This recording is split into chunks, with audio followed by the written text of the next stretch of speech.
ಮನಿ ಈ ಕ್ಷಣದ ಪ್ರಮುಖ 20 ಸುದ್ದಿಯನ್ನು ಕ್ವಿಕ್ ಆಗಿ ಫಟಾಫಟ್ 20ಯಲ್ಲಿ ನೋಡೋಣ. ತೇಜಸ್ವಿ ಸೂರ್ಯ ಅಂತ ಒಬ್ಬ ಸಂಸದನಿದ್ದಾನೆ, ನಾನು ಅವನನ್ನು ಅಮಾವಾಸ್ಯೆ ಅಂತ ಕರಿತೀನಿ ಅಂತ ಬೆಂಗಳೂರಿನಲ್ಲಿ ಸಿಎಂ ಸಿದ್ದರಾಮಯ್ಯ ವಾಗ್ದಾಳಿ ನಡೆಸಿದ್ದಾರೆ. ಕೇಂದ್ರ ಸರ್ಕಾರ ರಾಜ್ಯಕ್ಕೆ ಕೊಡಬೇಕಾದ ಅನುದಾನದ ಬಗ್ಗೆ ಬಿಜೆಪಿ ಸಂಸದರು ಬಾಯಿ ಬಿಡ್ತಿಲ್ಲ ಅಂತ ಗುಡುಗಿದ್ರು. ರಸ್ತೆ ಗುಂಡಿ ನೋಡಿದ್ರೆ ಅಮಾವಾಸ್ಯೆ ಯಾರೆಂದು ತಿಳಿಯುತ್ತೆ ಅಂತ ಸಿಎಂಗೆ ವಿಪಕ್ಷ ನಾಯಕ ಆರ್ ಅಶೋಕ್ ತಿರುಗೇಟನ್ನ ಕೊಟ್ಟಿದ್ದಾರೆ. ಪ್ರತಿಕ್ರಿಯೆ ಕೊಡ್ಲೇಬೇಕು, ನಾನು ಸೂರ್ಯ ಜೊತೆ ಮಾತನಾಡ್ತೇನೆ ಅಂತ ತಿಳಿಸಿದ್ದಾರೆ. ಬಸವರಾಜ ರಾಯರೆಡ್ಡಿ ಅಧಿಕಾರಿಗಳ ನಡುವಿನ ಲೆಟರ್ ವಾರ್ ಮುಖ್ಯಮಂತ್ರಿ ಕಚೇರಿ ತಲುಪಿದೆ. ರಾಯರೆಡ್ಡಿ ಕೊಪ್ಪಳ ಗಣಿ ಇಲಾಖೆ ಅಧಿಕಾರಿಗಳ ವಿರುದ್ಧ ಅಕ್ರಮ ಮರಳು ಮಾಫಿಯಾ ವಿಚಾರವಾಗಿ ಸಿಎಂಗೆ ಪತ್ರ ಬರೆದಿದ್ರು. ಸಿಎಂ ಕಚೇರಿ ಗಣಿ ಇಲಾಖೆ ಅಧಿಕಾರಿ ಪುಷ್ಪಲತಾಗೆ ಕರೆ ಮಾಡಿ ಮಾಹಿತಿ ಪಡ್ಕೊಂಡಿದ್ದಾರೆ. ಬೆಂಗಳೂರಿನಲ್ಲಿ ಇನ್ನೊಂದು ವಾರದಲ್ಲಿ ರಸ್ತೆ ಗುಂಡಿ ಮುಚ್ಚಬೇಕೆಂದು ಗ್ರೇಟರ್ ಬೆಂಗಳೂರು ಪ್ರಾಧಿಕಾರದ ಅಧಿಕಾರಿಗಳಿಗೆ ಸಿಎಂ ಸೂಚನೆ ಕೊಟ್ಟಿದ್ದಾರೆ.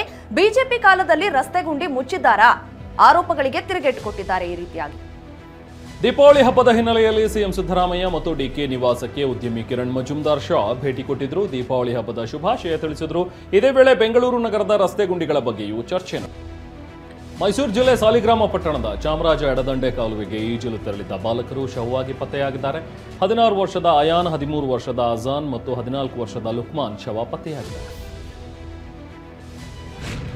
ಗದಗ ತಾಲೂಕಿನ ನೀರಲಗಿ ಗ್ರಾಮದ ರೈತ ಪ್ರಶಾಂತ್ ಪೂಜಾರಿ ಕಾಸಿಂ ಸಾಬ್ ತಾವೇ ಬೆಳೆದ ಈರುಳ್ಳಿ ಬೆಳೆಯನ್ನ ನಾಶ ಮಾಡಿದ್ದಾರೆ. ಈರುಳ್ಳಿ ಬೆಲೆ ಪಾತಾಳಕ್ಕೆ ಬಿದ್ದ ಹಿನ್ನೆಲೆ 8 ಎಕರೆಯಲ್ಲಿ ಬೆಳೆದಿದ್ದ ಈರುಳ್ಳಿ ಟ್ರ್ಯಾಕ್ಟರ್ ಮೂಲಕ ನಾಶಗೊಳಿಸಿದ್ರು. ಹಾಸನಾಂಬ ದರ್ಶನೋತ್ಸವ ದಾಖಲೆ ಬರೆದಿದ್ದೆ. ಕೇವಲ 11 ದಿನಗಳಲ್ಲಿ 23 ಲಕ್ಷ ಭಕ್ತರು ದೇವಿ ದರ್ಶನ ಪಡ್ಕೊಂಡಿದ್ದಾರೆ. ಟಿಕೆಟ್ ಮತ್ತು ಲಾಡು ಮಾರಾಟದಿಂದ 20 ಕೋಟಿ ಆದಾಯ ಬಂದಿದೆ. ಸಾರ್ವಜನಿಕ ದರ್ಶನೋತ್ಸವಕ್ಕೆ ನಾಳೆ ತೆರೆ ಬೀಳಲಿದೆ.